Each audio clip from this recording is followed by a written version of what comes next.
Well, good evening, friends. Mark Holmes here, and as always, I want to thank you guys for watching, commenting, subscribing, and being part of the Joe Boo Sports Report. Without you guys, it ain't working without you guys. Man, it's been another long day. It's day hump day. It's hump day. We made it over the hump, and I got this in the mail. I can't believe I got this in the mail. I got to open this up. I can't believe that I actually found one, and I'm going to be surprised if it actually works, because I'm going to show you something that is a throwback, okay? I still have, my mom keeps everything. In fact, I think my old Tonka trucks are actually upstairs in the garage, literally rusting away to nothingness. But she had kept my old video game, which is one of the first football games out there. Unfortunately, the battery's corroded in it. And mine didn't look this good, but yeah.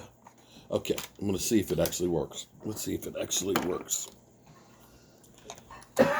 This is going to be, when you see this, this is old school here. This is so simplistic that it's not even funny. But you got to understand, it works. Wow. Okay, you see this? That's you. That's the defense. So you have two levels. You have pro and you have, the second level doesn't work. Oh, wow. So only one level works. So what happens is, you see them? See, they're moving towards you. What you have to do is, you got to find a lane. So I'm going to go ahead and go, and I'm going to run past the defense. Look, okay, boom. I just made 10 yards, and now I'm back over here, running for some more. Look. Okay. Oh, I got tackled.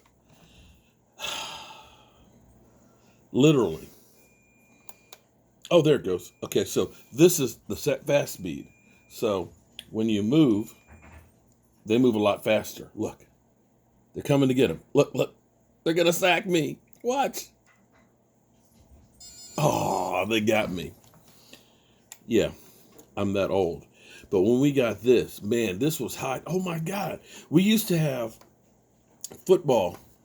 It was like a tabletop, okay? It was a piece of metal and it vibrated. And you had the little football guys that you put on there, and they just kind of moved around as it vibrated. As now I watch Michael doing Twitch and all that stuff, it's like, it's just too much for me. I just can't keep up on it. But anyway, here we are today. Today we had Dak Prescott, who signed a long-term deal with Budweiser to help sell beer, which is kind of different than usual, because football players aren't supposed to be selling alcohol. So it's going to be interesting to see how they use it. Is it going to be a social media campaign and things like that? But what really actually got me thinking is this. It's Budweiser. Budweiser. You know, when you say Budweiser, you said it all. But the Dallas Cowboys have a deal with Miller. Light beer for Miller and all that? Yeah. Wonder if this is a message to Jerry Jones, or just kind of like what the Cowboys did with the NFL when they originally got the swoop. The Nike logo, put it on the stadium. And the NFL was like, you can't make your own deals. We're the NFL. But it was Jerry Jones who actually showed them how to really make money. So we'll see how that dynamic works. It might be a way of kind of putting the Cowboys on notice there. You know what? You don't want to pay me? I'm going to make deals. I don't care. I don't care if it's against what you want. I'm going to look out for me. We'll see how it all works out. But I know that we got a lot of Cowboy fans, a lot of trolls in here that just say, let him walk. He ain't worth nothing. So there was an interesting article today in Bleacher Report about Dak Prescott. And the headlines is, don't be surprised if Dak Prescott and the Dallas Cowboys part ways. Nothing would surprise me about the Dallas Cowboys. It would be stupid, but it wouldn't surprise me. Speculation regarding the 2021 NFL quarterback carousel has focused mainly on Deshaun Watson, Matthew Stafford, Jimmy Garoppolo, even Aaron Rodgers. But all of those guys remain under contract, which is true. Meanwhile, a two-time Pro Bowl quarterback in his prime has a contract set to expire in 7 weeks' time. A few consider Dak Prescott as a potential player on the open market. That might have to do with the fact that the Dallas Cowboys insist they're committed to keeping him on the roster. But since when has that been enough to settle a personally related NFL matter? Talk is talk, and organizations in the business frequently profess their love for players before trading them or letting them walk, then offering fans the media platitudes. If the Cowboys were truly convinced it was Prescott or bust on a long-term basis, they would have struck a deal with the highest-rated passer in team history last offseason. Instead, they played hardball and handcuffed themselves financially with Prescott's $31.4 million franchise tag. All right, I'm not disagreeing with anything on there so far. The lack of flexibility associated with a long-term contract for Prescott probably cost them the ability to improve a defense or even retain key players like Byron Jones or edge defender Robert Quinn. Okay, this is where I'm going to stop right here. I think about the New England Patriots, who on a regular will take Pro Bowl players and let them go. They will let them go. Trey Flowers, Pro Bowl defensive lineman, they let him go. They have taken linebackers that wanted to get paid and traded them to Cleveland. Letting players go is a natural attrition on teams. And when we say, oh, edge defender Robert Quinn, even if you had a team-friendly deal, Robert Quinn signed a 5-year, $15 million deal. That's $15 million a year. He had 1 sack all season.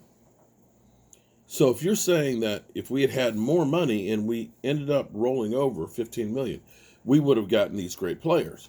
Now, I can say Byron Jones was probably better than what we had on our defensive secondary, but Byron Jones alone was not going to make the difference on there. And having Robert Quinn certainly wouldn't have made a difference. Apparently, okay, so that's their thing. The lack of flexibility associated with the long-term contract for Prescott probably cost them the ability to improve on defense or even retain key players like cornerback Byron Jones and edge defender Robert Quinn. Instead, apparently because Prescott wanted a 4-year deal, Dallas preferred a 5, the Cowboys entered 2020 with holes they could have plugged had they budgeted. They had money that they didn't use. If they were really concerned with it, they could have done that. Because they had money that they decided we're going to pay our running back. They had money they decided we're going to pay our edge rusher. They had money they said we're going to pay a linebacker. They had money they said we're going to pay an offensive tackle. They had money to bring in lots of free agents that left dead money on the cap.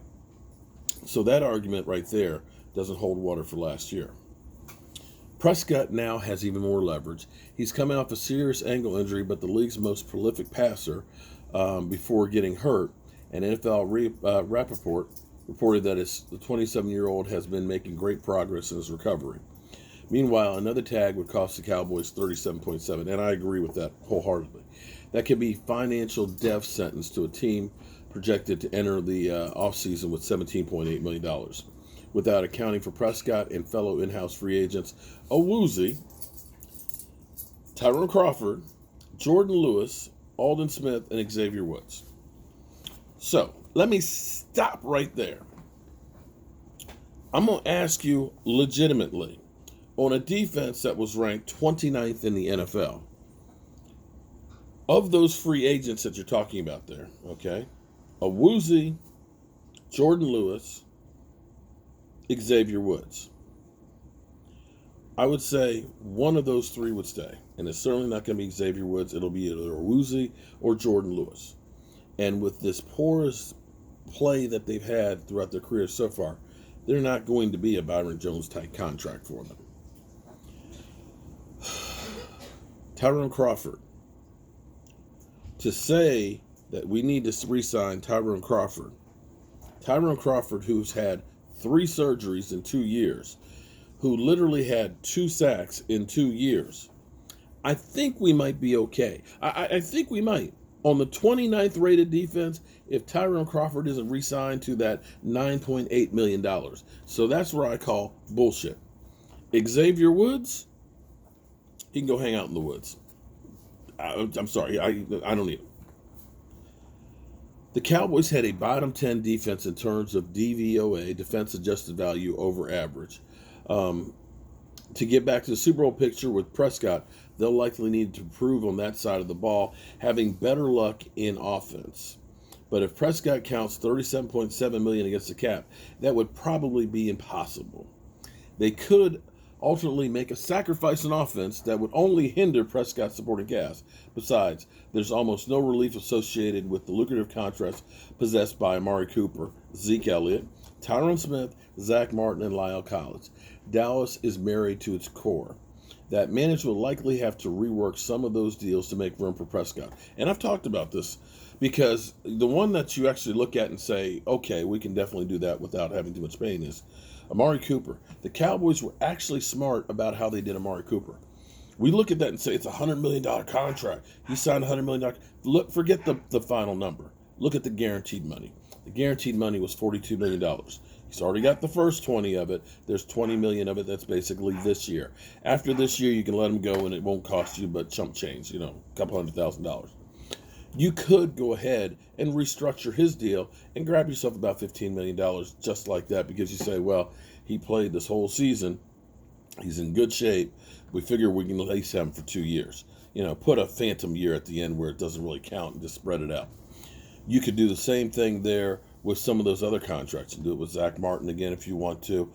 You can do it with Lyle Collins, or you can actually make some cuts that will also as well. So there's ways that you can work around those things. And even still, the thing that's going to be interesting is you start seeing guys like TJ Watt. TJ Watt may be high 20s, the deal he gets. So when you start looking at DeMarcus Lawrence's deal at 21 and looking what he did last year, all of a sudden his contract does not look so bad. And as bad as Zeke Elliott's contract looks right now, as this new money comes in the end of next year, it may not look so bad in a couple of years. And I think Zeke Elliott will rebound. So I'm not with you on that one, but I understand what you're saying, but I don't quite believe it. This is useless. That is useless. Dallas and Prescott come to term. That is unless Dak Prescott comes to term on a long-term contract, which gives the ability to push the money to 22 and beyond. And that's what I've said. That's why you want to get a long-term deal. It's not that I'm saying, I just want to give let's just give $1 billion to Dak Prescott. No, I've been saying this for so long that the money you're spending now, the sooner you spend it, the less it's going to cost you later. It doesn't matter. If you say, let's go get Matthew Stafford, well, Matthew Stafford has basically a thing in there that when he gets traded to another team, automatically they got to pay him another $20 million and do a new contract. So Matthew Stafford is not going to be a $22 million quarterback. He's going to be up there the same kind of number that you're going to get with Dak Prescott. Aaron Rodgers is already talking about another contract. He's at $34 million right now. Deshaun Watson's at 39. So that is the number that quarterbacks are going to be going or higher. You got a guy who works with the pieces that you have. You got a guy who's relatively young. You got a guy who knows the system. If you're saying, let's save some money and sign Andy Dalton so we can fix the defense, yeah, we had 4 years of not paying Dak Prescott, and we have a broke-ass defense. So throwing money at it, see the Washington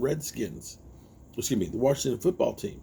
They threw money at their defense forever, trying to get Haynesworth and Bruce Smiths and Deion Sanders and guys and stuff like that. It never worked. They finally have a defense now. You know how?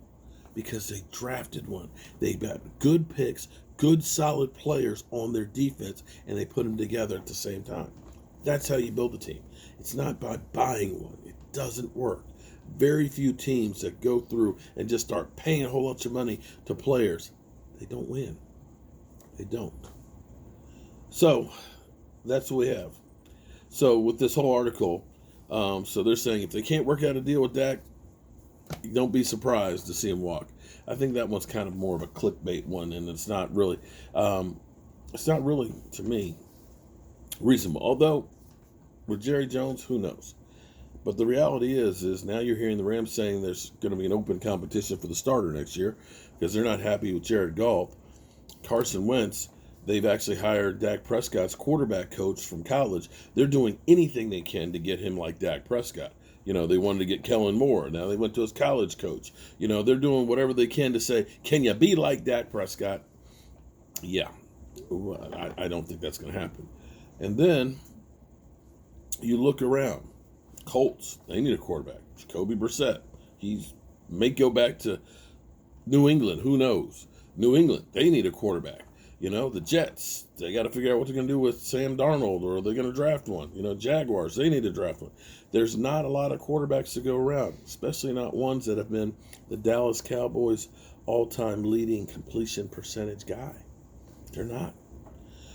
And so that's all I got to say about that. Trolls, have at it. I know, Noggin, you're going to be here. Dr. Football, you're going to be. Dak is trash. Dak is whack. Let him walk. Sign Andy Dalton, whatever.